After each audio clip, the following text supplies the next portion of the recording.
gentlemen, thank you for being here for this meeting of the Town Board of the Town of Carmel. Before we get started, we're going to have the Pledge of Allegiance to the flag. Would everybody please rise? And Councilman Schneider, would you lead us this evening? My honor. Pledge allegiance to the flag of the United States of America, and to the republic for which it stands, one nation, under God, indivisible, liberty and justice for all. And if you please remain standing for a moment of silence. Thank you. Thanks, John. Yes, thank you. Okay, thank you, Jonathan. Once again, thank you for being here at the meeting with us, and thank you all at home for watching this meeting of the Town Board of the Town of Carmel. Today's date is Wednesday, December 9th, 2015, and prior to coming out here for the public session at 6 p.m., we met an executive session with John Fulchetti, P.E. He's the consulting engineer for the Town of Carmel to discuss capital projects for our water and sewer infrastructure throughout the Town of Carmel. And before we get started on our regular meeting, I would just like to pass along to everyone that Sheriff Don Smith's wife, Jane Smith, sadly passed away this past Sunday after a long and courageous battle with cancer. Jane was a wonderful woman. She did a lot for the American Heart Society and for other organizations throughout Putnam County, and she's going to be dearly missed by a lot of folks throughout Putnam County who knew her and knew that all her contributions she made to the Putnam County residents. And Sheriff Don Smith is devastated, obviously, by this news. And she leaves behind 2 children, a son, a daughter, and I believe 8 grandchildren. So I knew Jane personally, as my other colleagues on the board as well. And again, she was a real testament to being a wonderful person, and there are so much wonderful things that she did for those in need throughout Putnam County. So we're very saddened by her loss, and our thoughts and prayers are with Don Smith and his family at this difficult time for them. Okay. All right, we have Mike Simone, our highway superintendent, is in the audience with us this evening. He's going to be coming up shortly. He's got some agenda items. And Mary Ann Maxwell, the town controller, is here with us as well. And all board members are present with the exception of Councilwoman McDonough. She will be joining us shortly. She is at a ceremony this evening for the Putnam County Youth Court. It's up in the Putnam County Historic Courthouse. This is to honor and recognize 44 young adults just completed their 10-week youth court training and will be sworn in as Putnam County Youth Court members at the 28th graduation oath of office ceremony this evening. So Susie's up there at the ceremony.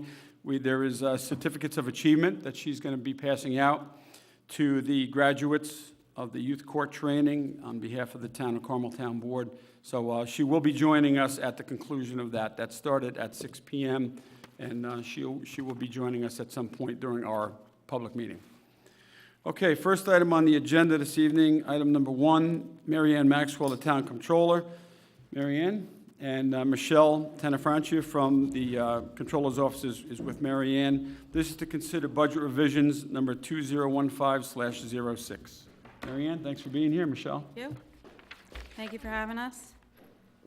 These are the budget revisions for the period ending November of 2015. The first item in the general fund is we are providing for labor legal counsel. We are transferring $180,000 into the labor legal counsel line.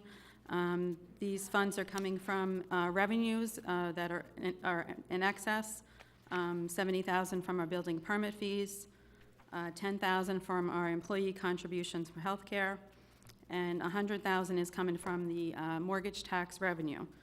We budgeted $700,000 in mortgage tax revenue in 2015, and it is, I think, currently at about $750,000. So we're increasing that to $800,000. Actually, I think it's a little bit over 700, so 800,000 should be a good number. Number 2, in the general fund, we're providing for employee comp time payouts per contract. 2 staff members are getting payouts on their comp time, and that's a total of $9,062. These funds are coming from a fund balance that is set up for compensated absences. Number 3, we're providing and transferring for the purchase of a police vehicle from an insurance claim. Part of this is coming from the insurance claim of $27,000. The cost of the vehicle is $35,795. The other funds are coming from the police salary line. Number 4, we're providing and transferring for search area settlements. There were additional settlements that were paid out last month. Number 5, we're transferring for health insurance and overtime costs in the town clerk's office and the building department, the building maintenance department. Number 7, we're transferring $145,000 into the police overtime line. These funds are coming from other salary lines in the police department as well as benefit lines. Number 8, we're transferring for miscellaneous police expenses. $10,000 is going into the contractual expense line, $2,300 into the rental and lease line, and $100 into the K-9 Social Security line. On page 2, number 9 in the general fund, we're transferring funds for the new roof in the recreation building. $17,400 being transferred from other recreation lines. Number 10 is also transfers for miscellaneous recreation expenses. Number 11, in the highway fund, we're transferring for miscellaneous highway expenses within the highway fund. Number 12, in the Lake Cassie Park District, we're transferring for a generator repair. This is also coming from funds within the Lake Cassie Park District. Carmel Water District number 2, we're transferring for emergency and equipment expenses totaling $10,000, and those are coming from the contingency line in the Carmel Water District number 2. Carmel Water District number 8, we're providing for emergency repairs. Total of $15,000 is being transferred from the fund balance in Water District 8. Carmel Water District 9 and Water District number 10, we're transferring for contractual expenses within those districts. Carmel Water District number 12, we're transferring $2,000 for utility expenses. On page 3, Carmel Sewer District 2, 3, 4, and 7, we're transferring for miscellaneous expenses. Also in Carmel Sewer District number 2, we're revising for microfiltration costs. And in the drainage and highway resurfacing capital projects, we're transferring for capital expenses within those districts. Number 24, we're transferring for tree cutting cleanup in the Park Community Center capital project. And that's all we have. Okay. Okay, any right. questions? Any questions or comments regarding the budget transfers? Mary Ann? Okay. No, just outside, I've said it before, but every time it gets better and better. The way you summarize the stuff in color code, it's very easy to read, so thank you very much. Yeah, there's enough of them, so we try to, I have to credit Michelle for that. There is a lot, but you make it very easy to read and cross-reference, so thank you. Okay.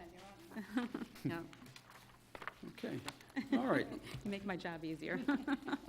Mary Ann is here for item number 2 and 3. So number 2 is consider amending and adopting the 2016 user fee schedule. You want to just bring us through the changes, Mary Ann? Sure. There were not too many changes. I send this out to the department heads around, during budget time, and the only changes, there were no changes in the town clerk's office, the police department, highway department, the ECB zoning and planning, or the architectural review, the architectural review fee section was moved, but there were no changes in those departments. So on page 3 in the recreation department, the recreation director is requesting that the non-residence fees be increased, or there be a non-residence fee for increases. Some of these do not have a different fee for a non-resident, so the non-residence fees are actually going to, he's proposing them to be double what a resident fee is. in a lot of these items, the camp, playground camp, primary camp, a lot of the classes, he's requesting that the non-resident fees be increased.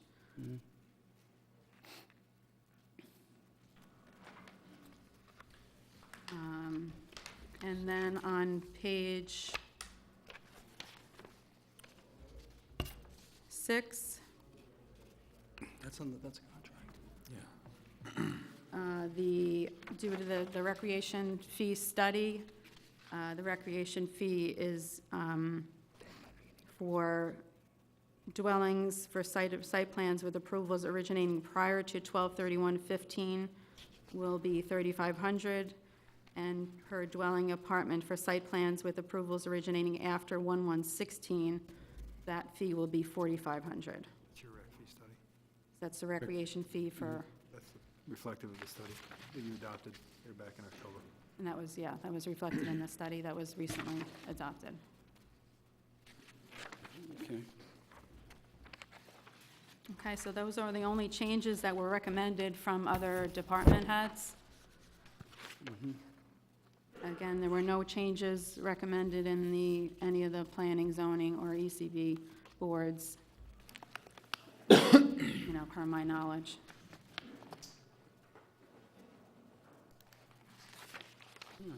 Mary Ann, just one question, go back to page 3, the Recreation Department recommendations for user fees. The first column that's not shaded, the 460, that's for residents? Yes, That's what and the non-resident would pay 920. yes. What was the non-residents paying? Do we know how much that was before it was changed to 920? What were they paying? I think they were paying the same as a resident. Oh, the same? I believe it was the same, yeah. Yeah, Oh, it was the same number, okay, all right, so the non-resident cost is a new cost, yeah, yes. and a change. Yes. There's another sheet in your backup that was given to me from the recreation director, from Jim. Okay. And that shows the user fees for 14, 15, and proposed 16. So that's exactly where I got these numbers from. Oh, okay, I don't think there was a differentiation I don't think so either. I think between it was, resident, no, no, between resident and non-resident. At the rec meeting, there was, at the rec meeting that Susie and I were at when they discussed this, there might have been like a $20 or $50 add-on fee, which was so small and meaningless that they wanted to, if they're coming from the outside, they're willing to pay it. And so that's why they did a large increase like that.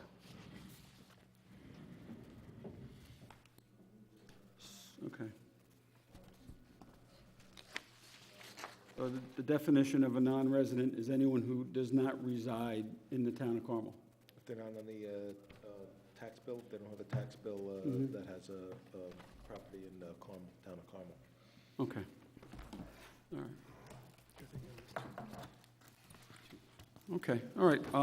Does any board members have any questions or comments with respect to the 2016 user fee schedule?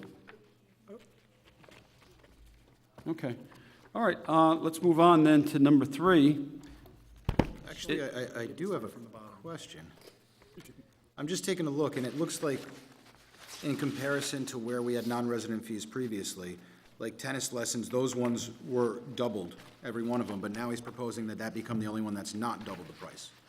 So I don't know if maybe that means past practice shows that he had a huge drop in the amount of tennis lessons that he subscribed to, but that's the only one who's even comparable on doubling a fee for a non-resident. My thought is if you have non-residents that are coming in, maybe they're from right on the border. Putt Valley doesn't have a program that maybe offers it. Kent maybe doesn't have a program that offers it. I definitely understand a surcharge, but it seems like 200% surcharge might not have worked in the past, because the tennis lessons, that's the one thing that he reduces down on this to say that it's not going to be. But on the 2015 adopted schedule, it was 200%. So that one is the only one previously at 200% for a non-resident, and that he drops. So I don't know, my thought is, Yeah, it seems like 200% is a lot. yeah. Seems like 200% might be more of a deterrent and would really reduce the budget that he's going to have for his revenue line. It's just a thought.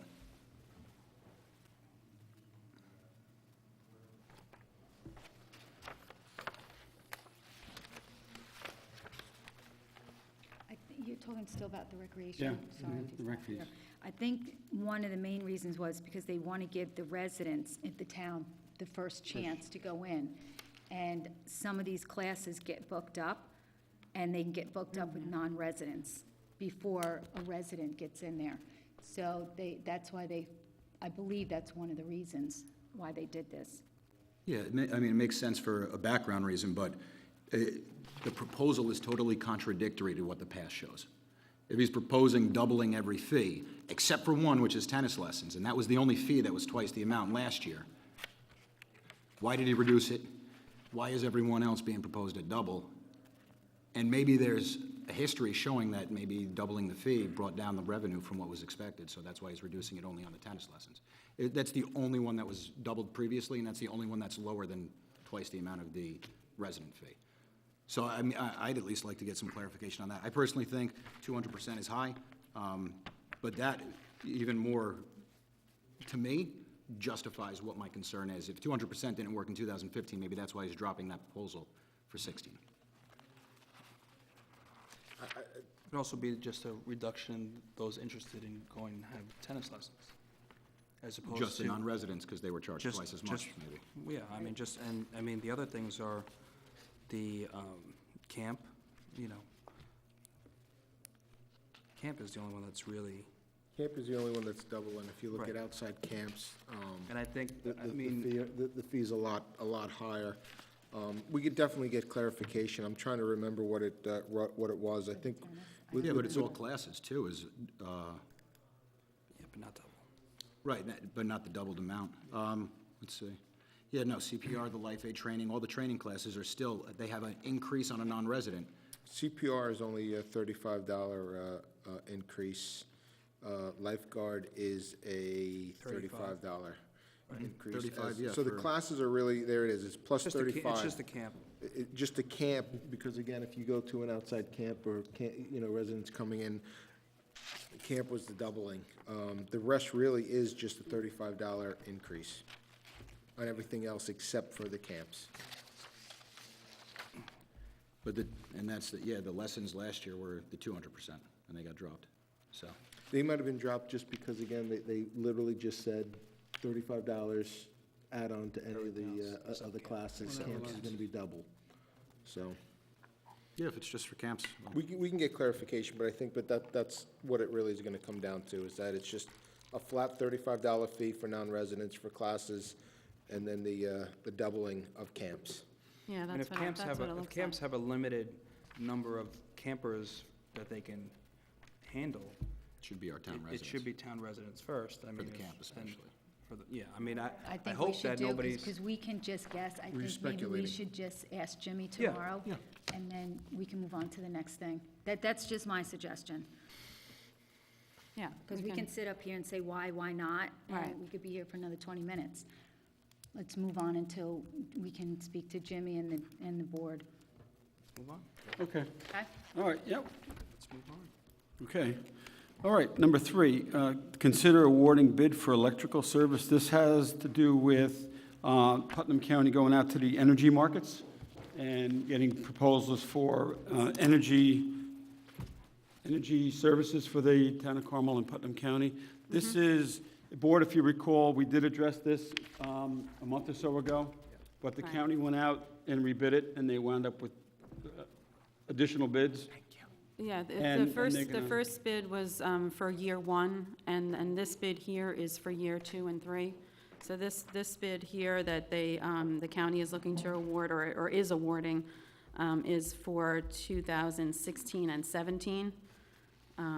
It's for November 16th of 16 through October 31st of 18. And, it's a partnership bid with the County of Putnam and Town of Southeast and Village of Brewster. So they are looking to, to get the document signed and a contract signed to lock in this price of .07294 kilowatts. And that's a 24-month period. Mary Ann, each municipality has their own, looks like their own agreement, separate agreement with Champion Yes, Energy with Services? Champion Energy, yeah. Okay. All right. Are they going to need to submit insurance certificates? Greg, is there something you're going to have to review with them, or that's not necessary with this? No, not necessarily with this particular agreement. With this agreement, it's not? Okay. All right, so Greg, Utility. Greg, you'll review this agreement and Correct. We already I'm did it for authorized to sign it, we'll have a The first year is resolution? basically a 2-year, ostensibly it's a 2-year extension of what you've already done, but yep. Okay. All right, Jonathan? Yeah, I just got this earlier today, so I'll send it electronically as well. Okay. All right, good. Any questions or comments regarding this item?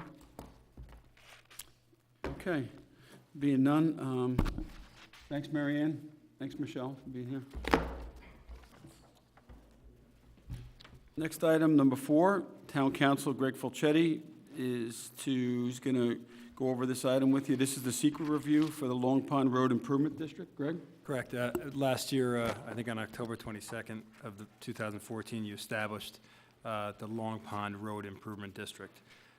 In connection with that, the board has been through the process of authorizing the proposed capital improvements to go out to bid, and we'll be contemplating probably early in 2016 awarding that bid and getting started with the road improvements that are part of the authorized borrowing. What's got to be done at this point is a seeker review for that work, and the town, in accordance with the recommendations of the engineering department, is going to declare its intent to act as lead agency for that seeker review. So what you'd have on for next week is a resolution declaring your intent to act as lead agency. That'll be circulated to the involved agencies within 35 days, they'll have a chance to object on it. And thereafter, presumably you reach lead agency status and you are the lead agency, then you can make a secret determination based on environmental assessment form and additional materials provided to you by the engineering department. And you'll do that at a later date, probably sometime in 2016, before awarding any bids for the work. All right, so that's just a draft EAF with the understanding that we'll do the resolution, and the board will consider the resolution declaring its intent to act as lead agency next week. All right, and the secret review itself comes a little later. Okay, good. Questions, comments from the board regarding this item? Long Pond Road Improvement District secret review? No? Okay. All right, next item, anybody? No? All right, next item, number 5, Town Justices Spofford and Jacobellis, consider letter of retirement for Ann Petrosic. She's an account clerk in the Justice Court, and consider making appointment of account clerk in the Justice Court Department of Francine Schmansky. Fran is currently assigned to the Tax Receiver's Office, and there is a letter here from the 2 judges, Spofford and Jacobellis. Judge Jacobellis and I would like to inform you that as of December 31st, 2015, Ann Petrosic will be retiring from the Justice Court in her position as account clerk. Ann has been with the town for 15 years and has been a great asset to our team.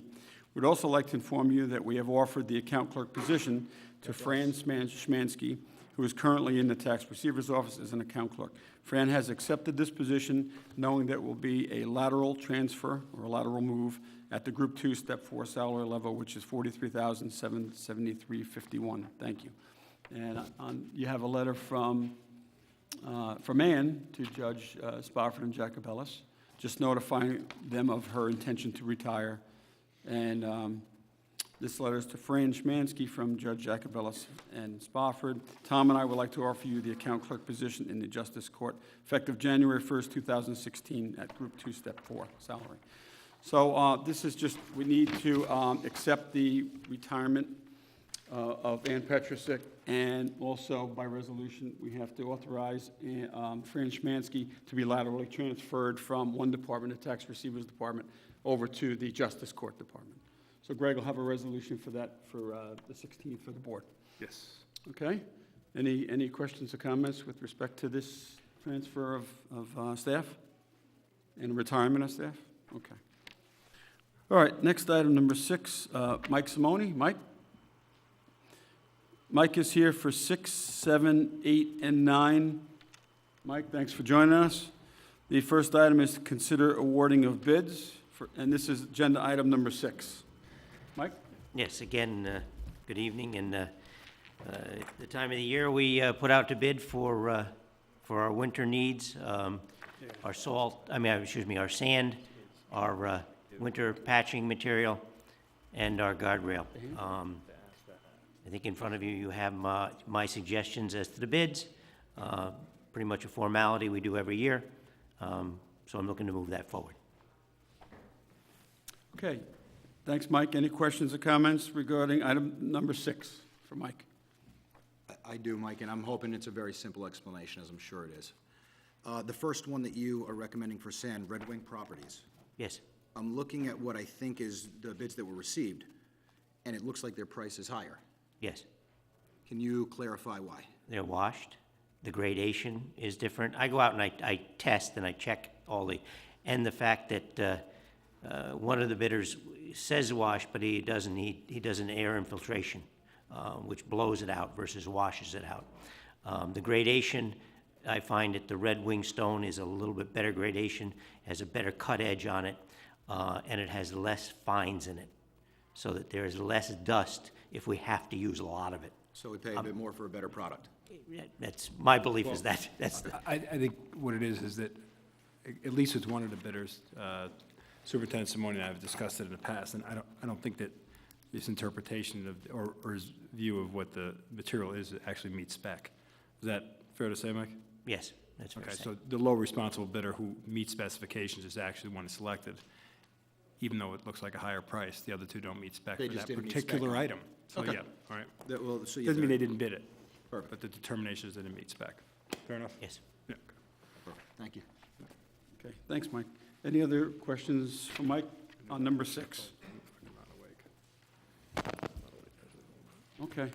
All right, moving on to number 7. This is to consider the purchase of a 2017 Mack Granite GU 712 with dump body and plow equipment. Right, Mike? right. And this, again, early in the year when we discussed putting money aside and whatever, and we did not go out and borrow this year, but we had monies put aside and dollars from budgeted. This all falls well within it. I think you have a number that we're going to resolve to spend up to. I'm buying this off of state contract, as it's stated, so all I have to do is put the order in. Probably won't have it for this winter, and I'm hoping the winter keeps on staying just the way it is. And, but we will be getting it probably early spring, so. Okay. Any questions or comments for Mike? This week, there was capital. No borrowing. Capital equipment funding, monies that were left over from 15 that Mike is applying towards the purchase of this particular truck. So, and no, you're right, no borrowing. That's even better. All right. John, Susie, any questions for Mike regarding the new truck? Okay. All right. Next item for Mike, number 8, is to consider resolution to support town infrastructure resolution per the New York State Association of Towns. Right, again, like the Association of Towns that you go to, the highway superintendents also are part of it. But it seems that this year, the governor is putting forth a program where he funds almost 2-to-1 MTA over state highway, your local roads, whether it be county, town, or state roads. He's looking to pump a lot more money into the MTA. What we're looking for is parity, and this helps us in our CHIPS line. And the association has asked all the highway superintendents to go to their board and ask to support this resolution, because it's going to end up hopefully getting us more money in our CHIPS line, which, again, helps our funding. You talk about those non-mandated or non-funded mandates. Here we are, 85% of the roads are local roads, and we give a lot of money to the state. We should get some back for it, so.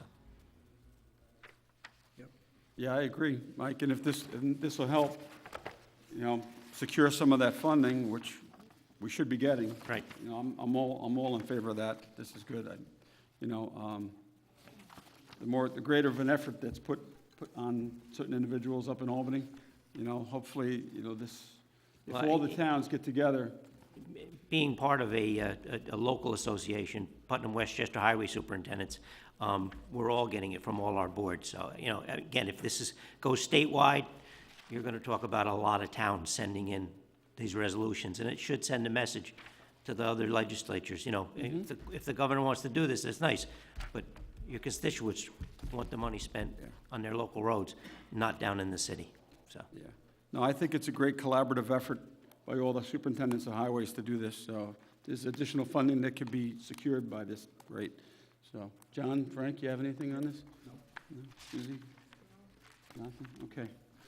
All right, Mike, thank you. Next item, this is Mike's last item, is to consider request to purchase painting of reflectorized pavement stripes. Right, and as the board knows, I do this twice a year. I do it in the fall and in the spring.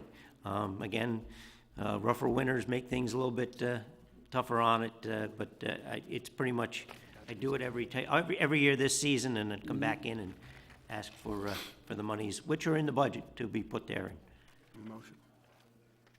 able to spend.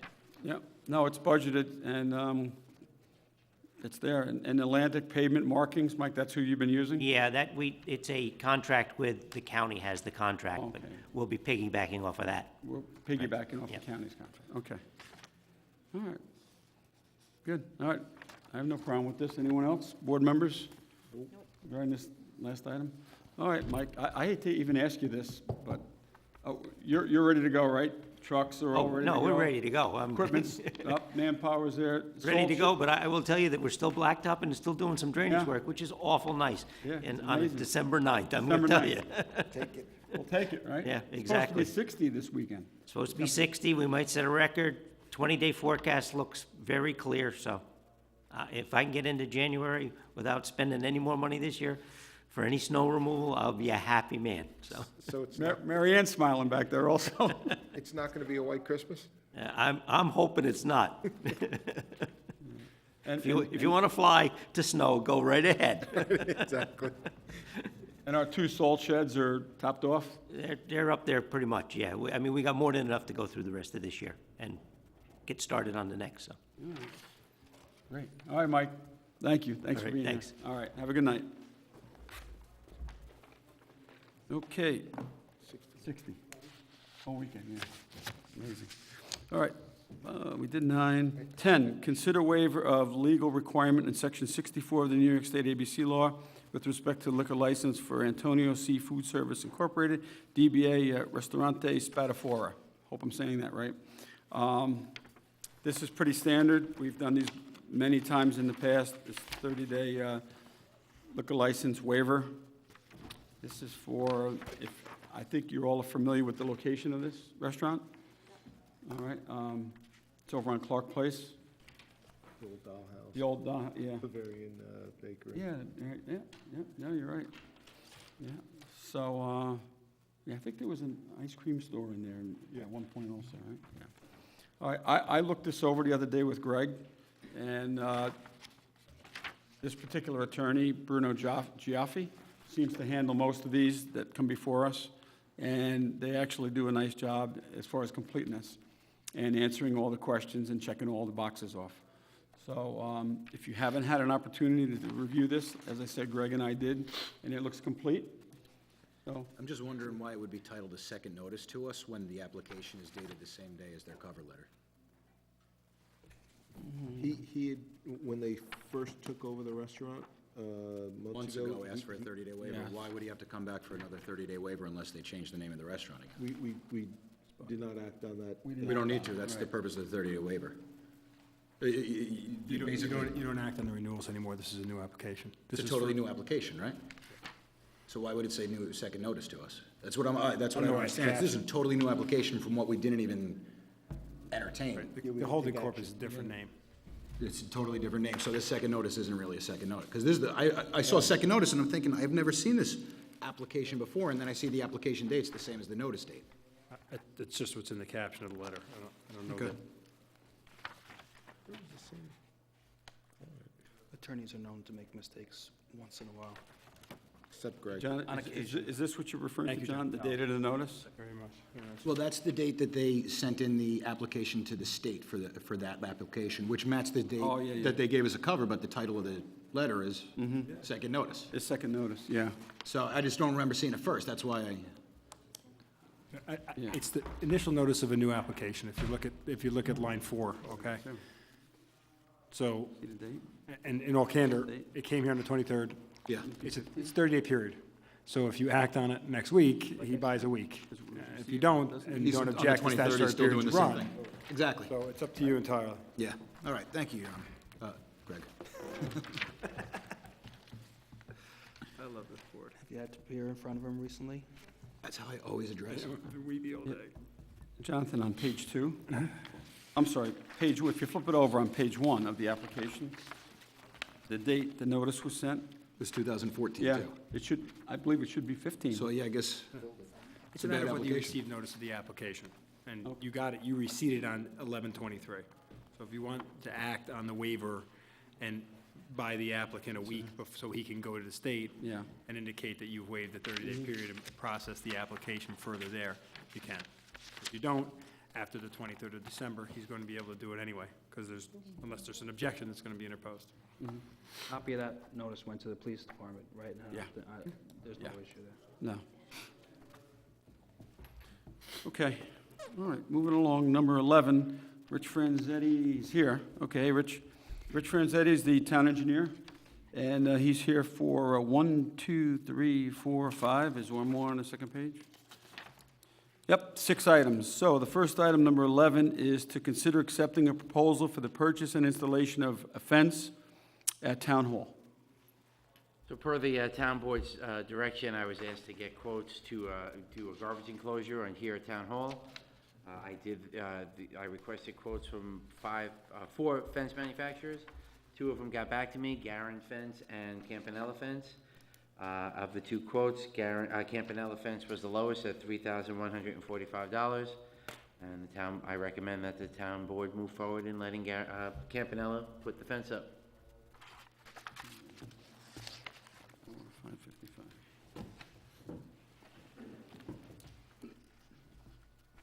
All brown, okay. I'm over it now. All right, Rich, I was gonna whisper it, but,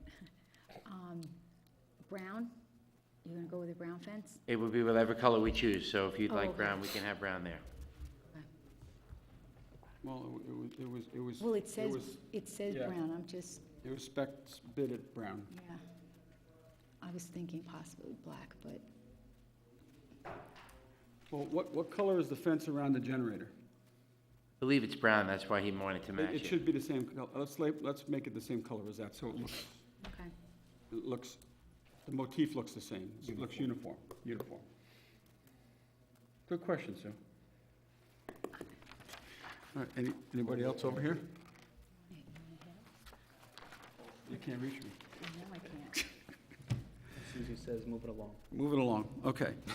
Next, number 12, consider accepting a proposal of maintenance manager for the Lake Cassie Park District. So as the town board is aware, the engineering department was asked to obtain proposals for Lake Cassie maintenance. Proposals were received from 3 folks, Terrence Kelly, James Crugan, and Robert Carey. Based on the information provided, Terrence Kelly was the lowest bid proposer at $52,000 for the total of 4 years, $13,000 a year for 2016, 2017, and the options solely at the discretion of the town of Carmel for 18 and 19. The department contacted references, and they are provided. He comes well recommended. The Lake Cassie Board also provided a referral letter in support of Mr. Kelly, as Mr. Kelly lives directly across the street from the Lake Cassie Clubhouse, so it would be a natural fit for him to be there. So based on the above, based on the information that we've received, recommend that Terrence Kelly be awarded the work for the 2016 and 2017 Lake Cassie maintenance. There are sufficient funds. We had touched base with the Controller's Office, and there are sufficient funds to do this work. Okay, all right. Any questions or comments from the board regarding the Lake Cassie maintenance individual for next year? Terrence J. Kelly, Shoe Hill Road? We'll have an insurance certificate with the contract and everything. That's part of it, right? Already been down that road, yeah. I think that the vendor is a sole, he Sole has no proprietor. employees, so I think we've addressed that he probably won't need workers' comp, it'll need liability, Right. automobile. I like it, okay. Great, thank you. And he's provided a letter as such stating that he will be sole proprietor.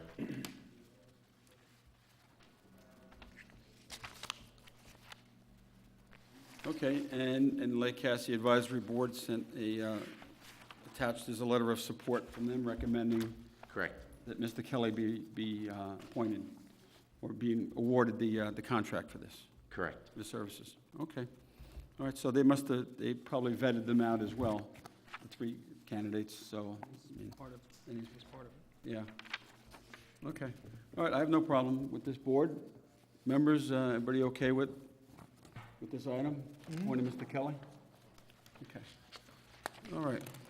All right, next is number 13, consider accepting proposal for the purchase and installation of trough and skimmers for Carmel Sewer District Number 4. So on November 5th of this year, the New York State DEC performed a comprehensive inspection at Sewer District 4, the wastewater treatment plant. They noticed that there was floating sludge on the surface of the primary and secondary clarifiers. Severn Trent Environmental Services, the operators of Sewer 4, advised the engineering department that the installation of scum trow and weirs at the primary clarifier will address the New York State DEC's concerns. The board may recall that in September of this year, the engineering department requested that the secondary clarifier drive be replaced along with scum troughs and weirs at Sewer 4. So in order to address this comment by the state, we asked that STES provide a quote for these scum troughs and baffles and weir plates. As they received similar quotes in September for this equipment, they requested that the manufacturer would maintain the cost provided from September, and they agreed to it.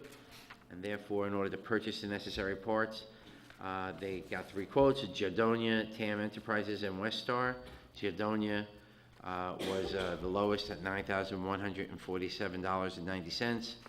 The installation cost by STES is $2,900. Department spoke with Town of Carmel Controller, and there are sufficient funds in the Carmel Sewer District 4 budget for this work. The installation of this equipment will help the town maintain regulatory compliance at the wastewater treatment plant, and we recommend that the equipment be purchased from the Giardonia and that it be installed by STES for a total cost of $12,047.90. Okay. All right, any questions or comments regarding this particular item? The trough and skimmers for Carmel Sewer District Number 4? No? Okay, Rich, thank you. Okay, next item, number 14, is to consider accepting a proposal for the replacement of filter bags for Carmel Water District Number 2. Bear with me, I'm trying to locate the file.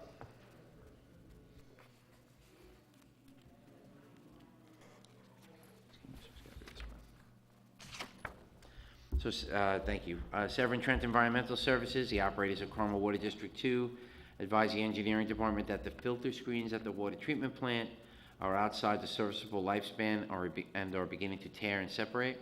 There are 3 filters at Carmel Water 2. Each has 19 filter screens for a total of 57 screens.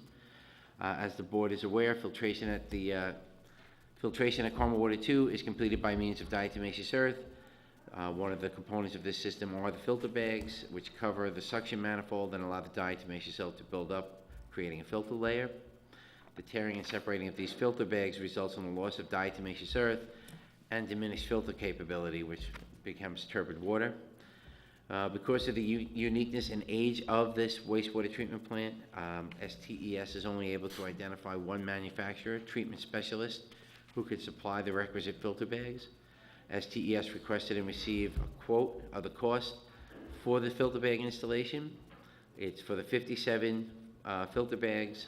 It's $190 per filter bag for a total cost of $10,830, with an installation cost of $4,950 for the installation of all 57 filter bags. Therefore, the total cost is $15,780. STES indicated that the current filter screens are approximately 3 years old and have a life expectancy of 3 to 5 years. We spoke to the town controller, and there are sufficient funds in the Carmel Water District 2 for this work, and therefore we recommend the authorization of purchase and installation of these filter bags by treatment specialists at a cost of $15,780. Rich, just one question on the thing, it says plus freight. Is there going to be a freight charge for this also? On top of the 190 per bag and the, I will verify that. I didn't Okay. catch that when I first reviewed this, but I will confirm that, and I'll let you know. all right, perfect.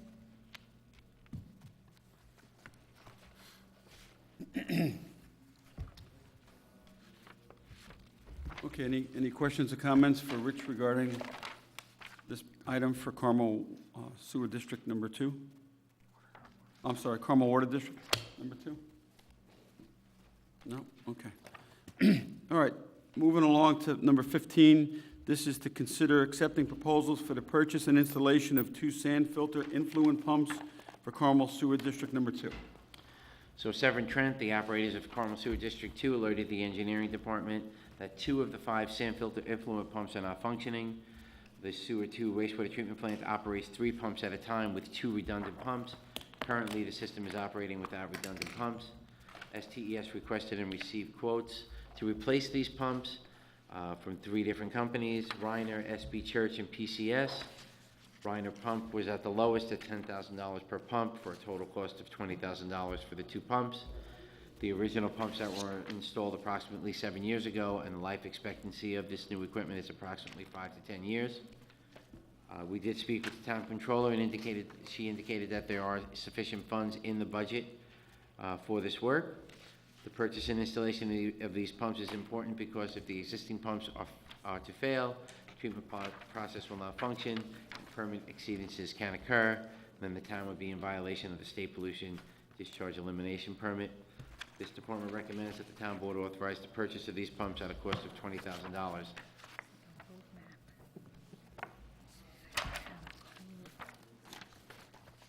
Okay, any questions or comments for the engineer regarding this particular item?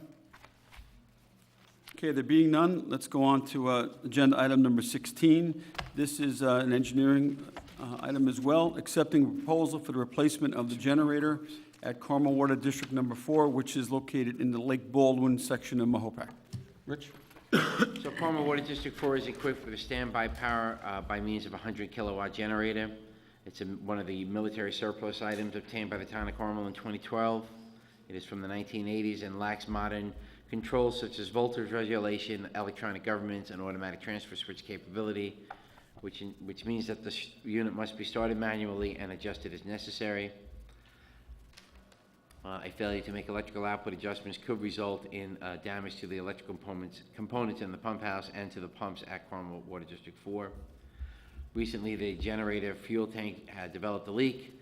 We were able to control that and no damage was done and there were no environmental concerns with it. We did request a Gentech or generator maintenance contract operator provide a quote to replace the leaking tank and at the same time update it with modern controls. There was a total cost of that for about $8,000, $8,438. Concurrently, the engineering department researched the New York State Office of General Services state bid list, and we were able to identify a new generator with an automatic transfer switch with diagnostic software upgrades for $34,701. The total estimate with installation would be $40,000, but we have not included the cost of $5,000 for the installation at this point in time. So we reviewed our recent contract from 2011. This is a good price for one of these generators at this size. We did speak with the town controller, and there are sufficient funds in the Carmel Water District 4 for the purchase of this generator. And based on the above, we recommend that the board approve the purchase of a generator at $34,701 for Carmel Water District 4. If we do approve it, there's an 8-week lead time, so this wouldn't be installed until early next year. Okay, so you're looking for $40,000 total for the purchase of the generator and the installation of it? We're not looking for the installation now. That'll be covered in next year's budget. We're only looking for the price for the $34,000 for the purchase of the generator itself. Okay. So you don't anticipate delivery and installation of this until 16, It's 2016? an 8-week lead time. 8 week, okay. All right, so you'll come back then for the board for the, Depending on how much it costs to install? install, we may have to come back to the board for the installation cost, yes. okay. All righty, all right. Just for the benefit of the public, all of our water and sewer districts are all equipped with standby generator backups. We did this, how long ago, Frank? About 4 years ago? 2012. 4 years ago? 2012, I believe. We did a capital improvement project within the town of Carmel because of all the power outages that we've been experiencing in Carmel and the storms that we were dealing with, the hurricanes. We felt that it was important and a priority at the time to make sure that all our water districts and sewer districts had emergency backup and serviced by generators. So we did that, and I'm just, pleased to report that they all have generators. And Lake Baldwin was one of the particular water districts that we outfitted, as Rich stated, a military surplus generator. That we purchased 3 of them. Yeah. One went to Lake Baldwin, and that was 3 or 4 years ago as well. So, I think the time has come. It wasn't a modern generator; it was a refurbished generator. So I think it served us well. Yeah. Yeah. And the cost was very minimal. I think we paid for 3 generators, $3,500 or something like that. It was cheap. Right. But Is that right, Mary Ann? Yeah, but the generators itself were, right. the generators themselves were cheap. It was because they were Army surplus and military surplus. So, but yeah, they serviced us well for a period of time, and now since they've no longer are in mechanical or condition to be utilized any further, it makes sense to put a new one in there, a brand new one. So I think it's a good purchase, and it's something we should continue to do. Jonathan, you have any questions with this, Frank? Susie? Okay. All right, Rich, thank you. That completes your agenda items for this evening. Thank you, have a Thanks good a night. lot. Thank you. Okay. All right, 17, this is to consider resolution of support for the formation of a countywide taxi commission. Frank, is this something you want to handle? Yeah, sure. Yeah, all right. So about a year and a half ago, we had begun work on regulating taxis, since there seemed to be a whole lot more of them in Mahopac and Carmel driving around. So one of our concerns was the safety of our residents who are using the taxis. So we had done a little bit of work. Greg, remember, we had looked at some local laws for some other municipalities and whatnot, and, yeah, and Peekskill, I think, too, right? Yeah. So, but in any event, the county,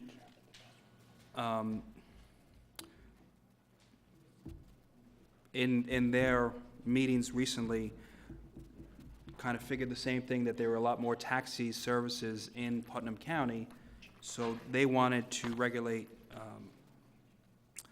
countywide taxi service and possibly create a quote-unquote countywide taxi and limousine commission. But under state law, only the municipalities and towns can enforce taxi regulations. So therefore, they are asking all the municipalities, the villages and towns in the town of, in Putnam County to basically hand over our regulating authority to them, and they need a letter of support from us to do that. This is just a preliminary step by them. When I spoke to the legislator out at Ezio, we had a nice conversation about it. I told her that we had done some preliminary work on it. She's chair of the Rules Enactment and Intergovernmental Relations Committee. So we can help her out with it a little bit, but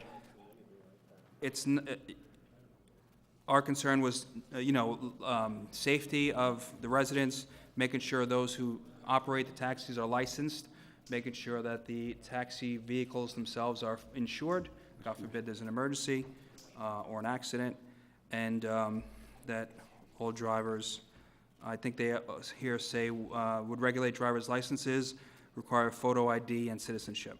They would perform background checks as well. So Westchester County has its own taxi and limousine commission with a full-time person working in that department. I don't think Putnam County, based on our size and the amount of taxis that we have here, would require that. I don't think there's be enough work for one person to do, and she was in agreement with that. But it was mostly a safety issue, and she's gonna keep us informed. But I do think, in my opinion, that we should, I think it'd be a better county-wide service, perhaps a sticker in the back of a taxi, or that it's been approved by the county, or however it turns out to be, however they decided. But in any event, I think we should agree to allow the county to explore this further. Okay, all right. And I'm in agreement, Frank. I think Putnam County is in a better position than we are with respect to the enforcement and regulation of the taxis that are currently operating in Putnam County. We seem to have, you know, a larger portion of them, a larger majority of them are here in Carmel. Right. It seems, and there's just, you know, every time you turn around, there's a new name on a vehicle Yeah. with providing And taxi I think there service. might be even, I'm sorry, can I interrupt? I think there'd be even Very small. very small. It's very small. It would be a, Yeah. yeah, well, one of the mechanics of it is that if one of the taxis were driving through town and our police department saw that they did not have a sticker or whatever they ended up using, they will get pulled over and ticketed. So, that's the framework of what was discussed with us. And like you said, I think the county is probably in a better position to regulate it. I think they also want to regulate the number, Yeah. you know, so. So I think as long as they're willing to work with us, which she said, you know, she would. I would say, Frank, are you going to be on that committee also? There's no committee, Susie, but I did tell her that to keep me informed. This is they have to actually get back to the state of New York. They need state permission, just to kind of, Is why- I'm Form the commission. I'm just confused as why they would want to limit businesses that may want to come in here. If they're I gonna- didn't say that they were. I said that may be a possibility of limiting the amount of taxis driving up and down our roads. Yeah. How many, you know, certain municipalities give out only a certain amount of licenses per, you know, per year or per vehicles, and once, I mean, how many different taxi cabs do we want to be driving up and down the road? Well, the only thing that I'm concerned about, if you limit it, right now, the kids and adults are actually calling taxis when they go out at night. Yeah. Right. And if you No. limit it, and Understood. they may not wait 15 minutes for a taxi I driver. hear you, right. So I don't Again, think- that was just something that was tossed around. I don't know if that's part of their, what they're looking to do, but basically regulate it for safety Unless reasons. Uber wants to come in, I'd prefer that, but. Well, that was a concern. Uber was mentioned.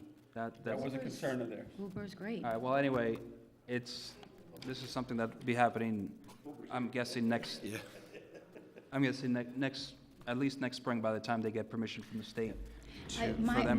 My concern is this, if their intention is not to let Uber in or some other taxis, then I'm not in favor of this. What- So I'm not sure what their intentions are. Okay, well, the only thing that they're asking us to do is to provide A letter. a letter basically saying that we would give our right as a town to the county to pursue regulating taxi and But limousines. don't you think that we should find out what they want to regulate first before we give them carte blanche? You feel free to call them up, call up Tony, but it was mostly, my discussion with her was mostly a safety issue. I don't know what the issue with Uber may be or may not be. Well, But I'm I sure, mean, but Susie, in all due respect, I'm sure there'll be public meetings and public hearings about it, so anybody wants to come up? If the state enables the process, then there'd have to be public hearings on Absolutely. whatever law the counties are considering enacting Right. to establish a commission.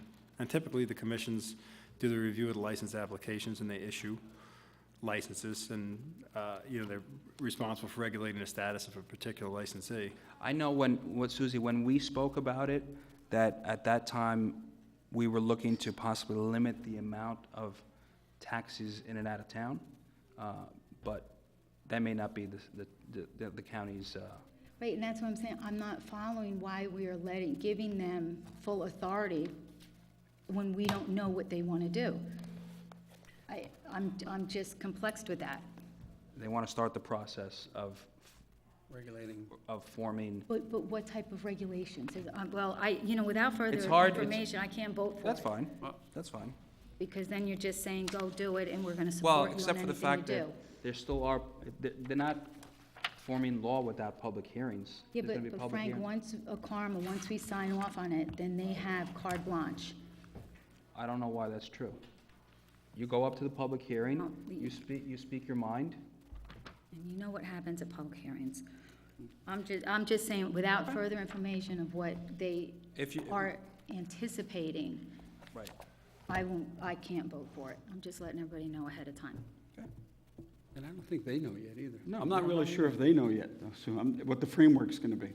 I'm just not sure if they can't move forward, they can't move forward with, Well, they must have some type of what they want to do. At least give us that.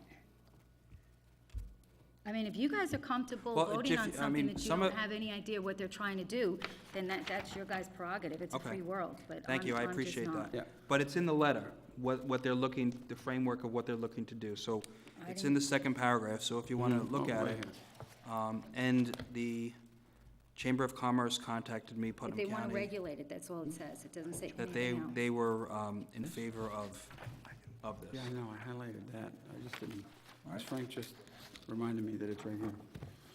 All right. Greg, are you going to prepare the letter granting authority to the county from the town of Carmel? First, you would have to have a resolution authorizing it to be sent, but yes, I will. Okay. All right, Provided that the resolution's passed, then the letter goes out. okay. We'll have the resolution on for consideration next week and go from there. Okay. All right, any other questions or comments with respect to this? Actually, Greg, maybe you could answer this question. Not that we have it in town yet, but I've heard it discussed from a few business owners downtown about having designated parking areas for taxis. Would we still be able to enact something like that on our, That's a V&T matter. so that we would definitely be able to do, even if we grant the authority for this? It's a V&T matter for our own roads, and then if it's a Yeah. DOT thing, we need to seek permission from DOT for a state road to regulate any parking or any traffic on it. But yes, it wouldn't cede the jurisdiction to regulate where the parking of the taxis would be to the county.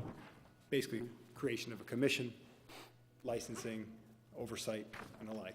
That's my understanding of what it would be. And that's typically what they are in the jurisdictions that I've dealt with locally. Thank you. Okay, all right. Unless there's any further comments with respect to the taxi regulation and authority to the county, we'll move on to the last item on the agenda. That is to consider a resolution memorializing detailed duty services between the Town of Carmel Police Department and the Putnam County Sheriff's Department. John, do you want to Sure. I'll take this one? All right. Sure. This has been somewhat on the burner, on the back burner, on the front burner, on and off throughout, I'm going to say 4 years. The first budget meeting that we attended when we had a large group of people here, this board all asked that the public, would they support and would they help us go to the county and get more service from Putnam County and the sheriff. They all said yes, and over the last 3 years or more, this board has been working with the sheriff's department and the police department, looking to try to get more service from the sheriff's department. Lately, this year, over the last three months or so, we went to the sheriff and the undersheriff, and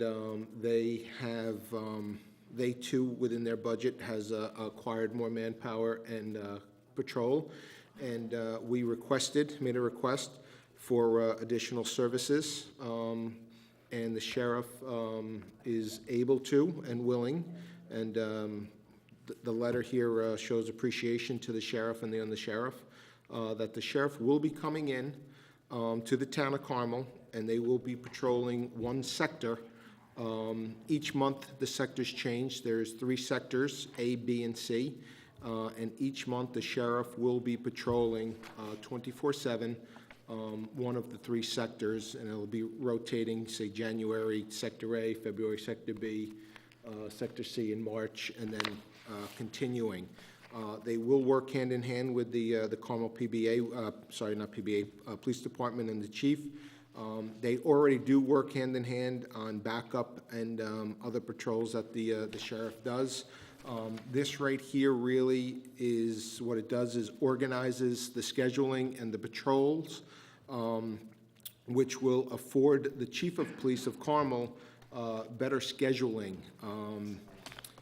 What it also does is, I view this as a trifecta. This is a win-win-win.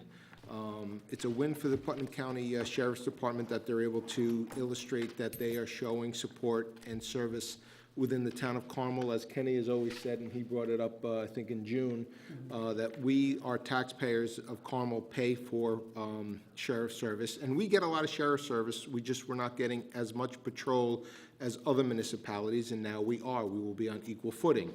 So it's good for the Sheriff's Department. It is good for the Carmel Police Department in the sense that it will allow for better opportunity for scheduling. As headcount has gone down through retirement, through sick time or injuries, the chief has had difficult time scheduling, the road patrol without going over overtime budgets. So, and in addition to that, we had to take the Lake Patrol so that we could put the person on Lake Patrol in a car to patrol. Bike Patrol also went to the sheriff for support off the bike path onto a car because we didn't have enough bodies scheduling-wise to do an adequate patrol. The chief has always kept an adequate patrol. This now just affords the chief and the PBA more opportunity. How it also benefits the PBA is that now that they don't have to worry about a sector, they can go to training. Over 2015, they have not gone to as much training as they would like or we would like. They now will have the opportunity, because of scheduling, to go to the training that they need. They will be able to go back onto the lake if the chief needs to. They will be able to be a detail car. Traffic safety was another aspect where we always had a traffic officer out there looking for ticketings, controlling the speed at various parts throughout Carmel and Mahopac. Again, we had to take that car and put it into the routine patrol. Now that we have this flexibility because of the sheriff's support, that car can go back out there. There's a variety of opportunities that the chief of police now can afford the men and women of Carmel PD. The other thing is, I said it was a trifecta. It's a win for the taxpayers because, number one, the taxpayers are paying Putnam County taxes and they are now getting more service from the sheriff. That's a positive. The other thing is there's always been routinely, sometimes there's not, but there's 3 sectors, as I said. There's 3 patrolmen and a sergeant, and can it keep me honest? What this does now is that the sheriff now can do 1 sector. That does not mean necessarily every single time, it's up to the chief, that we're going to take a sector away from a Carmel PD. What that car is going to be able to do is do other things. So if the taxpayers are looking at my hands here, I have 4 Carmel PDs and we have 1 sheriff.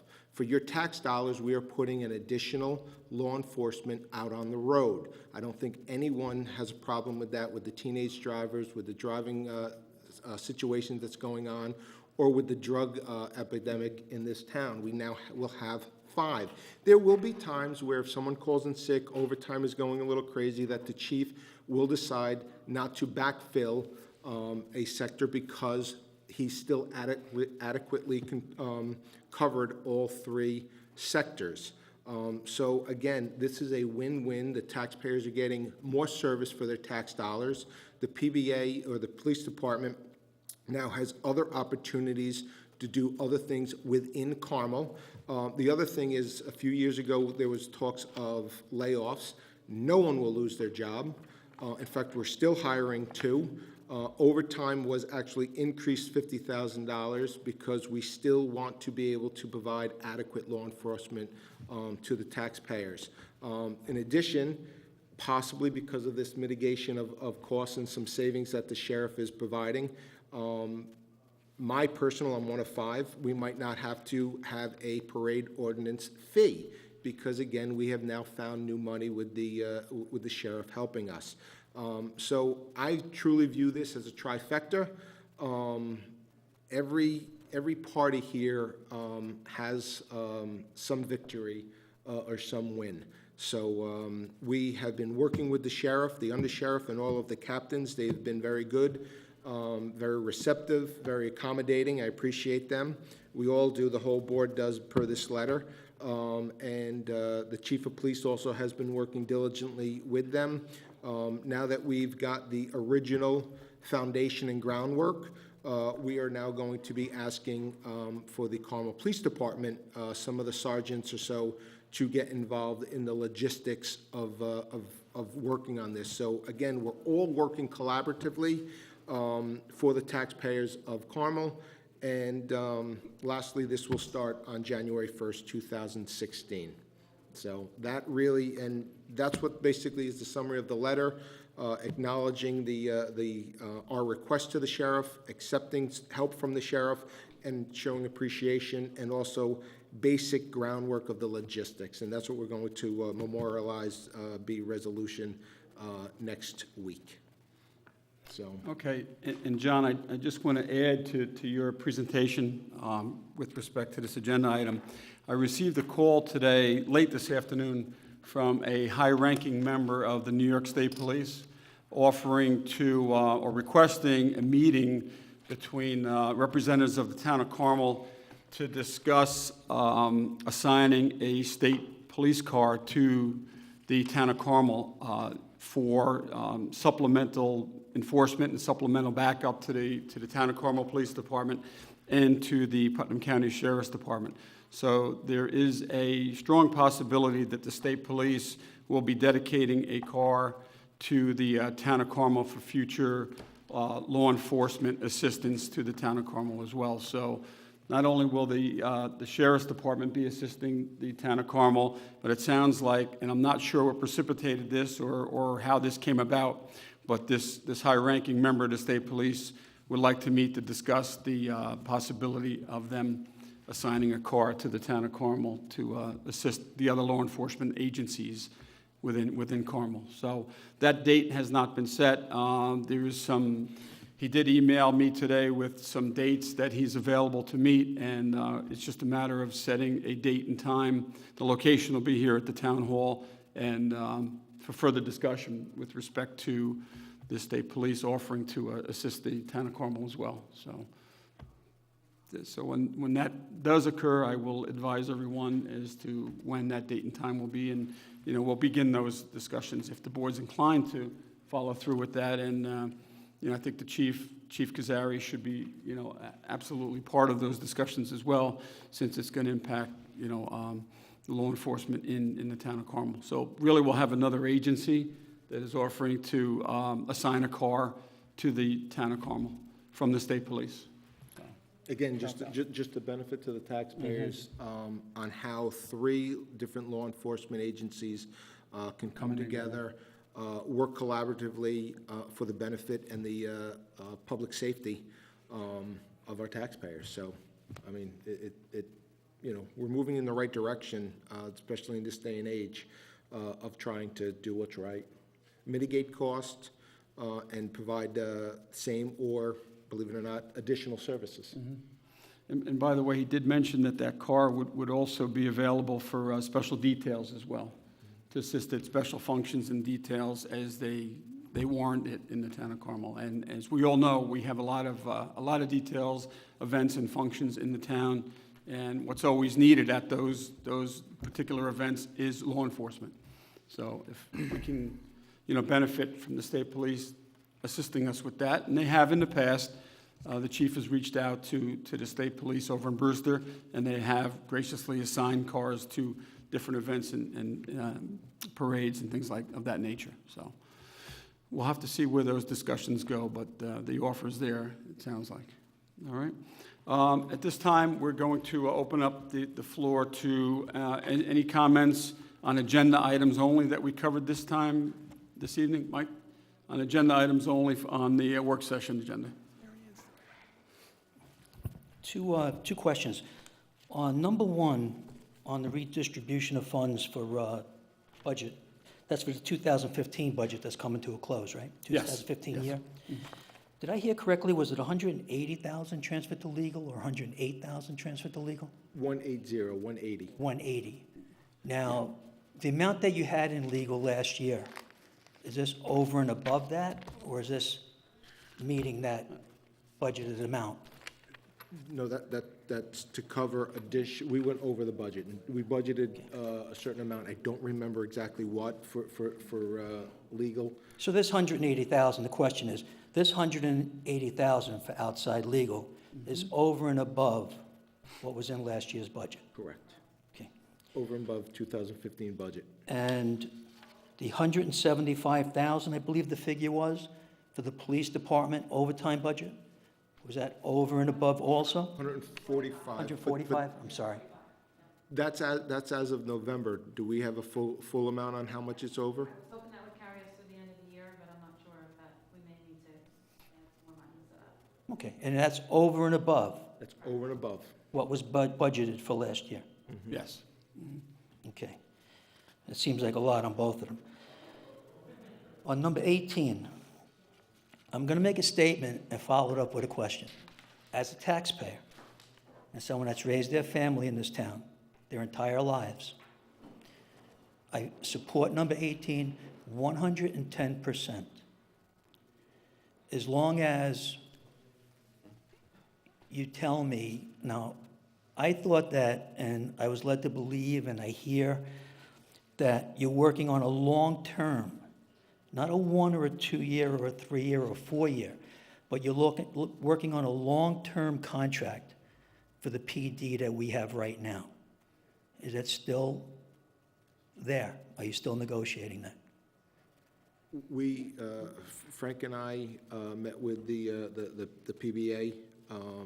For the public to know, the arbitration ruling came out end of November. It is, it's foilable, it's public knowledge now. And we sat down with the PBA to start working off of that ruling. Initially, we had a shorter-term deal, but now we are going to sit back, at least the last communications we had, we're going to sit back, let the holidays go through, and then after the holidays start up. And yes, there has been talks of a longer-term deal. You know, recently, the 2-year deal fell through. That would have also got us out of a retro period, because arbitration goes back to 13 and 14. But the answer is yes. There is absolutely talks and willingness to do a long-term deal with the Carmel Police Department. All right, the past is the past. The arbitration, waste of money, legal money, which we seem to do every year. But I think it's important to myself as a business owner, property owner, and head of a family that has young people that are going to stay in this town, that taking the sheriff's help, which I've been fighting for, you've heard me, I wanted more services from the county, we're finally getting them. And great for the state police, but without the local PD, long-term in the future, I think, you know, people will be happy about the sheriff, but not if they think our police department's going to go somewhere. So I don't want to hear about a 2-year deal or bringing it up to today. Ms. McDonough knows, I like planning 5 years and 10 years out. And with the police and the highway department, which is a whole nother issue, to go 10 years out is not unreasonable from today. That's all I want to say. But number 18, very happy about it. Thank you. Okay, is there anyone else that'd like to come up and speak on agenda items at this time? John?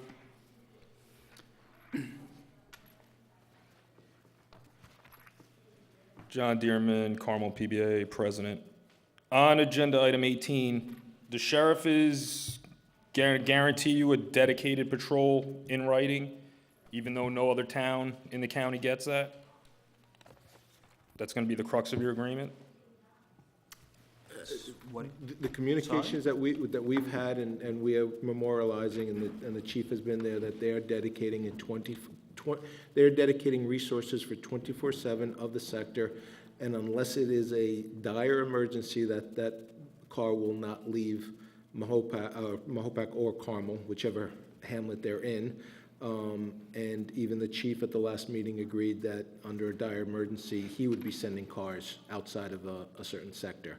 But that's been memorialized in the letter, and that came directly from meetings with the sheriff's department. Under dire emergencies, yeah, everybody would probably send cars, but the letter says except under extreme circumstances, and then extreme circumstances are still going to be discussed. When is that discussion happening before? You're memorializing a letter that's something that's starting on January 1st, but it looks like there are still issues that are open. And I'm asking that because depending on what your idea or their idea of an extreme situation is, that if that car is not here, then we're shifting cars from other parts of town to cover the parts of town that they're not covering. And then you're shortchanging residents on the other end of town. These are why I'm asking these questions, is because it looks like there are still holes in the agreement, and January 1st is literally like 5 minutes away between the holidays and everything else that's happening. Okay, this is, you could define agreement. This is discussions and collaboration with the sheriff, and they have asserted us that they will be patrolling and give us dedicated resources. I mean, John, I could paint the most beautiful picture on one end, you could paint the most worst picture on the other end. I don't think I'm painting a worse picture. I'm asking a reasonable question as someone who's been a supervisor for going on 9 years now. And I can only tell you what their supervisors told us, and that's what I'm telling you. So, and if the chief was here, I believe he's out in the hall because I've seen him walk back and forth. He was in those meetings, and he heard 3 out of the 4 or 5 captains in the sheriff's department say the same thing. Because that was an issue of a few board members here, and it was a question and issue of the chief of police, and we asked point blank of the sheriff's help. So once this gets memorialized, they'll be bringing back an agreement in writing? Or you're entering into an IMA, or how is it working? We don't know yet. No other town has an IMA. No other town gets a dedicated patrol either, Well, to a third of the town either, on top of that. I'm not going to get into semantics. I beg to disagree with you. On which part? That no other town, They're not dedicated patrols. A dedicated patrol, there's a difference, and the guy up at, the sergeant from Erie County at the consolidation meeting went through what a dedicated and undedicated patrol is. And during polling 911 for state police and sheriff in a town that doesn't have a police department is called, by definition, an undedicated patrol, because there's no guarantee that a patrol will be available when a 911 call goes out, by definition. When I say undedicated, I'm not talking about the dedication level of the department or their officers. By definition, because they don't have a town police department, the sheriff and state police are called undedicated patrols. That's why I'm saying that. If I'm using the verbiage wrong, then I'm using the verbiage wrong to explain it. They are providing us with 24/7 patrol. Again, That's why I'm asking if there's gonna be an agreement, because, but here's because if the- I come to you and say, yeah, listen, 3 out of 4 nights last week, they left town for what I don't deem as circumstances that warrant it, and then I had to pull a car out of Mahopac to go here, or Mahopac Falls to go here, and who am I complaining to if there's no, you understand what I'm saying? I need to be able to go to Kazari, he needs to be able to go to you, you need to be able to go, and if there's no agreement, who are we complaining to? Or we're just robbing a car from Mahopac Falls to pay Mahopac and vice versa? John, if there's only 3 cars out on the road and one of them's the sheriff, your scenario works. I just had 4 fingers up, 3 Carmel, a sergeant, and the sheriff 5. So if they got Patrol A, Sector A, and the Carmel car that wasn't at Sector A is now doing something else, say it's a DWI check.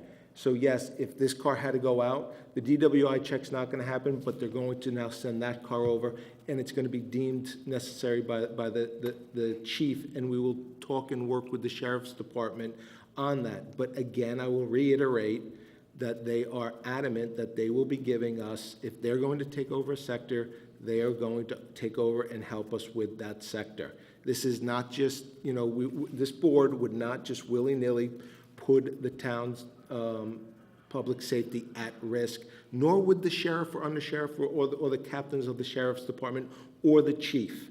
So yes, in the worst-case scenario that you just painted, that there's only 3 cars on the road and one of them happens to be the sheriff, your scenario has a concern to all. But under my scenario, where there's going to be 4 to 5 cars out there, I think we're going to have some coverage. Sergeants aren't patrolmen, they don't cover sectors, they're the supervisors. So you're counting the sergeant as a car, they're really not a car. And you said that the chief's gonna be scheduling the extra guy to go to training. You have holes in this, I guess it's not an agreement, but it looks like an agreement, and I'm just asking questions if those holes are gonna be filled or not. I don't think I'm asking unreasonable questions. And these aren't nightmare scenarios, these are everyday occurrences. On paragraph 6, with respect to walk-in complaints, if the sheriff's department is covering Sector A and a Hamlet of Carmel resident walks into the police department, it says that we're taking the complaint even though the sheriff's department's covering the Hamlet of Carmel. Is that correct? That is correct. Then why are we doing that? Whoever, to keep it simple, and it was agreed upon by your chief and the 5 captains that were in the meeting, that to make it simple, if a resident walks in and starts the relationship for an incident, let's just keep it at whichever precinct or building that resident came into. Similar to how it's done actually today, that if a resident from Sector A walks into the sheriff's department, or if I, in Sector C, pick up the phone and call directly to the sheriff, the relationship is with the sheriff now, if I make that request, or if I go to the sheriff's headquarters. So there's really, on that one, there's no change. Okay, so then or is there gonna be the availability for if the sheriff is the Hamlet, are they gonna be able to slide down? You understand? I don't know if I'm explaining it right. If you're a Mahopac Falls resident, you call the sheriff's department. Could I ask you? Well, I wasn't included in any of these, so now I have to ask these questions. You could ask, and we can continue to go even over the 3 minutes. Or you could have listened to what I just said before, is that the groundwork, the foundation is there. Now we're going to build upon it with other meetings, and I just mentioned that the PBA and the PD will now start to become more involved. So I This just is said that- starting in like 3 weeks. Now we're getting involved? And it's starting January 1st? John, if the county believes that a gentleman from Erie County can do a police consolidation in 6 weeks, 8 weeks, I think a collaborative, putting their best effort with a belief of success that the Carmel PD and the Sheriff's Department, who want to work together for the taxpayers, could do something in the next 3 weeks. Now, if a certain party or parties in one town does not want to do this successfully, we can throw every roadblock up there is, or we can put our best foot forward and move forward. I mean, what do you want me to do? What would you like? How about this? When are we gonna get when are we meeting to answer these How about this, John? questions? How about this? The city of Peekskill, 4 years ago, laid off 16 police officers. Tuxedo is laying off about 12 police officers. So we could choose to lay a police officer off and say, you know what, we're not going to patrol at 12 o'clock at night. Or we could say, we're going to try to keep our costs down, keep head count down, still hire 2, and look for help that, by the way, the sheriff's department, Carmel is in the county of Putnam. The sheriff has jurisdiction over this area. We pay taxes to them. So what would you rather have, John? Again, it's so clear that you just want to throw up roadblocks. This discussion right here was not to go over the 100% logistics, but I could tell you right now, you're showing your cards and you're showing, as president of the PBA, you're showing the cards of the PBA. So the residents, please see what is happening if this is not successful. Again, professional law enforcement agencies that want to work together should be able to come together for the benefit of the public and make this successful. If we want to keep the sheriff out of our town, so we have like a little fiefdom, then you know what? Let's throw up roadblocks. At what point did I This throw is up a not a meeting roadblock? to go This over isn't a the meeting to answer logistics. questions. This is not a meeting to go over the 100% logistics, okay? I just said you will be invited. The chief will invite you. I said before this meeting that we're going to invite you into executive session. So, John, what would you like? It's not, listen, you could say... I'm giving you could- ideas you could say on it's- you could- possible problems, could say- because you didn't ask for my ideas earlier. I don't want to try to figure this out on the fly 3 weeks from now as to what's going on when something major happens. I John, don't the think I chief threw of up a roadblock. The chief I of don't police was think in all these anything. meetings as well, so he's come up with a lot of scenarios that we've talked about. Now, if you know more scenarios than he does based on his experience, then, that's something to consider, but he's the chief of police. He's but- been a part of it, John. But I also would like, and I tell this to my employees that work under me, you have a problem, point out the problem, give me a solution. Don't just stand there and say, I got a problem, I got a problem, I got a problem. I got a problem? You haven't given me a Give- chance give to me a offer a solution. You started threatening to lay people off, John. It's what you No, I do. gave You always a revert to the scenario. layoff. John, I gave you a scenario of what could He didn't happen. threaten because to of I'll lay be this. done. I'll be done. Listen. He didn't threaten to lay anybody John, off. if We're you don't hiring mind, I two- gave you we a scenario of hired what two- would you rather like? I haven't made a comment on it yet, but I will just say, in my experience being involved in paramilitary organizations, which our police department is supposed to be, our sheriff's department is supposed to be, there's a paramilitary organizations. One thing we would say is, in the Marine Corps, Semper Fidelis, always faithful. We would always say Semper Gumby, always flexible. Paramilitary organizations are supposed to be able to work collaboratively together on the fly in emergency situations. We should absolutely be able to identify every one of these scenarios, and it's going to be our frontliners who are the ones who help us to identify, help us to adapt, and help us to overcome each one of these. But it is a collaborative effort that cannot be done by suits. This is an effort that's got to be done by the frontliners. I know. I apologize, guys. But I said it last week when I was talking about the fire department. It's going to come down to our frontliners. And, John, our PBA, you guys are our frontliners. The sheriff's department, they're going to be the other frontliners. It's going to come down to the ones who are in the trenches coming up with, here's the problem that we're facing. Here are a couple of different alternatives that we have. This is the solution I recommend, and here is why. We need that feedback, and we're going to keep the avenues open, but we need to keep positive avenues open. We can't go back and forth like this. This isn't going to be an effective means for any future. What we need to do is we need to think about the future of how we are going to be delivering our first responder services and law enforcement in the area. That's my concern. My belief is it involves our police department for decades. It involves our sheriff's department for decades. And I love hearing it's going to be involving our state troopers for hopefully decades. But it has to be a collaborative effort, as every paramilitary organization is going to know. And you know this, John. You have to be able to adapt. And it comes down to leadership. You guys, the leaders of both of these units have been in communication for months. What they're communicating down, if there's an issue, that should be brought up through that chain of command, not through here. On that note, I look forward to what we're able to do working together for the future of the taxpayers and for the future of our first responders, especially in the law enforcement side. I will offer my services any way that I can to help make sure that it's an effective and efficient means for transition. I do understand your concerns, and I have them duly noted.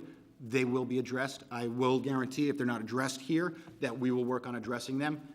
But please, your concern should definitely be addressed. I believe that the chain of command is definitely an appropriate avenue for using it. and just, I don't want anybody to walk away from anything that was said. John was giving you different scenarios. He did not threaten any layoffs. Thank you, Frank. And in fact, well, only because, well, No, thank you. let's say it truthfully. We're hiring, John, and you know that. And we talked about a short-term contract to get us to a long-term contract. So those who come up here and want to talk about contracts every week, that's fine. There is going to be a long-term contract. There's not an issue. We're not giving the town away to the sheriff's department. It's not happening. We've talked about this back last time you were here. People want to keep coming up and saying, my family lives here too. Mike Simone's family lives here too. Kenny's family lives here too. We're all the same. We're all the same taxpayers here. We're not giving away anybody's safety. And in fact, I think we're going to be able to do more. Exactly. I think, and I've told this to the chief, once we have additional help, I want to put the traffic safety unit back out there, which has not been out there for a number of months. This will afford the opportunity to do that. We will put our two excellent undercovers back to Special conditions. Special Conditions Unit. Those guys are awesome. They do a great job, and you know what? So there's gonna be, there's no cut, it just creates flexibility for the chief to work within his budget. It creates flexibility for him to create anything more that he wants. How about, have we ever seen walking patrols here in this town, in the downtown area? Have we seen that? I don't remember seeing it in a long time. Footposts? No, Footposts. No, but during. we can. But during the chief's interview, he mentioned that, and I think it would That- be it was- wonderful in the Hamlet of Carmel and the Right. Hamlet of Mahopac. We talked And this about. will afford the John, opportunity listen, within we've talked scheduling. about community policing. That was one of Chief Kazari's strongest points. We've gone to different community organizations and neighborhoods already. This is something that they want to see. This is something that I want to see. I know the board wants to see it. We're just creating opportunities to do more. There's not going to be any hours cut. Nobody's overtime is going to be cut. And despite what anybody well, I think people are. And despite what anybody thinks, we're not turning, I had another point, but I forgot. But we're not turning anything over to anybody. So it's going to be a good situation if we all make it to be a good situation. I do Believe wanna me, say- I mean, I think we've all dealt with each other for a long time. What we say is our word. Wait, And, go ahead, I'm sorry. No. finished. Yeah, no, I forgot, I wanted to say something else, I forgot. I just want to say, John, I did write down one of the concerns. I mean, I actually wrote down both of your concerns with having something in writing from the sheriffs. And I do agree with you that we do have correspondence from us to them. And I would like to see correspondence from them to us, saying that this is in fact what is going to happen. It's been said verbally, it's been agreed upon verbally, but your concern is a concern. So I just want to thank you for bringing that up. Okay, thanks, Susie. Anyone else have anything else to add to this? Okay. All right. That completes the, I'm sorry, new business open forum. Does anyone have anything? I don't think they do. Mike, John? No. All right, we covered everything. All right. There's just one announcement that I have from the Reed Memorial Library up in the Hamlet of Carmel. They are thanking the town board for the $25,000 in support for the Reed Library in its 2016 budget. We now have the happy task of deciding how to best use the increased support to better serve the community. Comcast recently completed a video about the Reed Library. The link to it can be found at our website, www.carmellibrary.org. I invite you to take a look and see how our funding is being used and some of the people who benefit from what we offer. Thank you again for helping make this, these things possible for the Reed Memorial Library. Warm wishes for a happy holiday, Jeannie Buck, Director. So they're thanking us for the additional assistance that we provided in the budget, and they do have this video that they have completed that they worked on, so the residents can go to www.carmellibrary.org to view the video that they took to illustrate what they've done up at the library. Yeah, Kenny, I just want to mention, the reason why I was late, I was up at the Putnam County Historic Courthouse at the Putnam Youth Court, and there was 44 young adults that completed their 10-week youth court training, and they were sworn in tonight, so I just want to say congratulations to them. Okay, thank you, That's it. Susie, for representing the town of Carmel up at that ceremony this evening. Board members have anything else? Ed? 'Tis the season, I'll always take a Oh, free the, shot for Toys for Tots. Toys for Tots is in full swing. If you find donation boxes or money jugs, please be kind, be generous with what you can. There are a lot of families in our area that could definitely use a little bit of support this year, so we're doing the best that we can to make sure that everybody's taken care of. I'd like to thank all three of our local fire departments. They've done a great job so far between with what they've collected on their tree lightings and with what they're going to be doing this weekend with the candy cane runs. I know I'll be out in Mahopac at a couple block parties picking up and meeting with Mr. and Mrs. Claus. So thank you very much for all the support. Please continue to remember those who we need to help out. Again, we're fortunate that we're in an affluent community, but we still do have some neighbors and some loved ones who could use a little bit of support in this holiday season. So thank you for anything that you can donate. Okay, thanks, Jonathan, for that. Just have one, just want to thank the members of the Hamlet of Carmel Civic Association and the organizers of the parade and festivities last Saturday. We all went at some point during the day, pancake breakfast, tree lighting, remembering, for honoring the first responders, and then, of course, the parade at night, and thank God the weather was fantastic. The kids looked great. Santa Claus came at the end. The tree lighting went well, and so to everyone who organized that, thank you for your hard work. It was truly noted, and again, we had a great time there. Yeah, it certainly was. Thanks, Frank. Breakfast with Santa was good. Pictures with Santa. Pictures with Santa were nice, yeah. That's yours, man. I saw you guys in it. They were nice. We're going to Photoshop And you. Frank, I'm going to have a big head there. Frank Chianca and the president of the Hamlet Carmel Civic Association and the other members, they did an awesome job. The lake shore with all the lit Christmas trees looks really amazing up there at night. The houses across the street from the lake, they're all lit up in white lights, framed out in them. It really looks nice. It's awesome. It's like a Norman Rockwell painting. What we need to do is we need to apply to be an all-American city. Get some of that recognition with pictures like Yeah. that. Yeah, that would be nice, wouldn't it? I think that's a good initiative for the next Yeah. 4 years. All right. All right, so that completes the public portion of the town board meeting for this evening. We do have an executive session item. We're meeting with Police Chief Mike Kazari to discuss a personnel matter. So I need a motion to go into executive session, and we'll be closing the meeting from there. We're not going to be coming back out. So moved. So moved by Councilman Lombardi, seconded by Councilman Lupinacci. All those in favor? Aye. Good night, everyone. We'll see you next Wednesday, December 16th, for our final town board meeting of the year. It'll be a town board voting meeting. Good night, everyone. Be well.